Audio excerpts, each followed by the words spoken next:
तुष्टि। जैसे भोजन के एक एक कौर और ग्रास से, भोजन से केवल क्षुधा निवृत्ति ही नहीं होती, केवल भूख ही नहीं मिटती। तुष्टि, पुष्टि, संतुष्टि, रस वृद्धि, रूप लावण्य और देह निर्मिति, आकार वृद्धि, स्निग्धता, मांसलता, मादकता, एक अलग आकर्षण, विमोहन, सम्मोहन पैदा होता है आहार से। उचित आहार हो, सही आहार हो, पौष्टिक आहार हो, उस आहार के प्रति आप में आदर की भावना हो, उचित समय पर लिया जाए, मात्रा का बोध हो आपको, तो आहार औषधि बन जाएगा। आहार ही औषधि बन जाएगा। आहार रोग का कारण नहीं बनेगा। तो कब, कितना, कैसे आहार लेना है,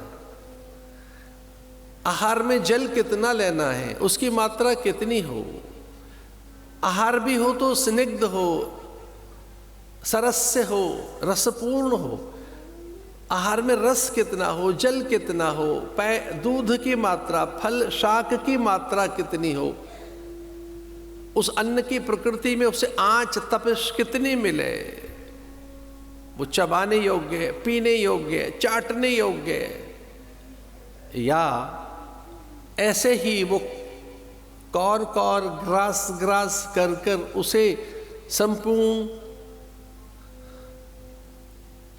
लास्य विधि से ग्रहण किया जाएगा। जैसे अवलेह कहते हैं, वैसी भक्ति, वैसे साधन।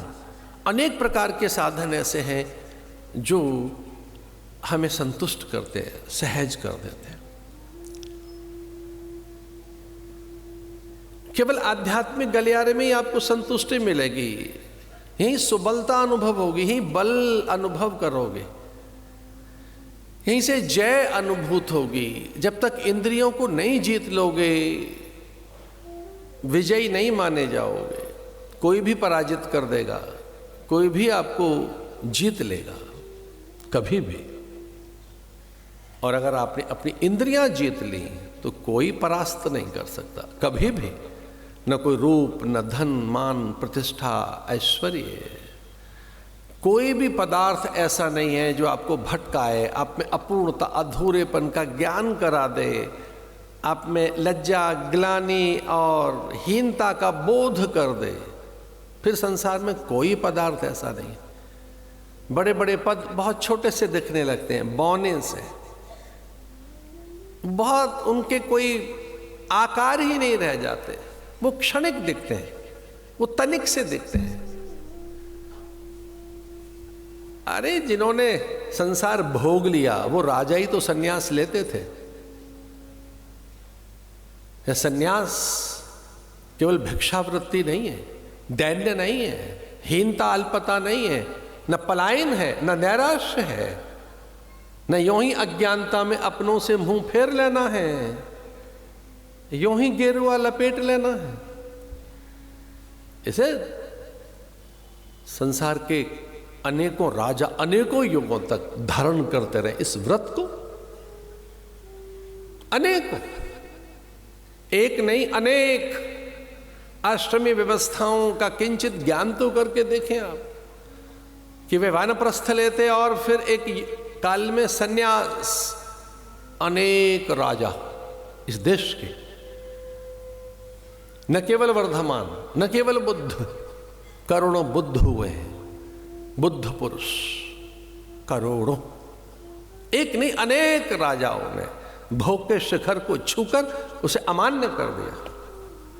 ये रीते हैं, व्यर्थ हैं, थोथे हैं, नीरस हैं, अपूर्ण हैं, अधूरे हैं, इनमें तृप्ति नहीं, इनमें संतुष्टि नहीं। नित्य अप्सराओं का संग करने वाले भी वे गंधर्व, देव, इंद्र आदि, उन्हें भी तो वैराग्य होता है। तो वैराग्य ही भगवान के जीवन में ग्वाल बाल बनकर आ गया। विरति, अनेक सिद्धों ने गिरि गुहाओं को त्याग कर गोपांगनाओं का वेश बना लिया, चले चले ब्रज में चले। अनेक ऋषि मुनियों ने, कि उनकी लीला के सहचर बन जाए,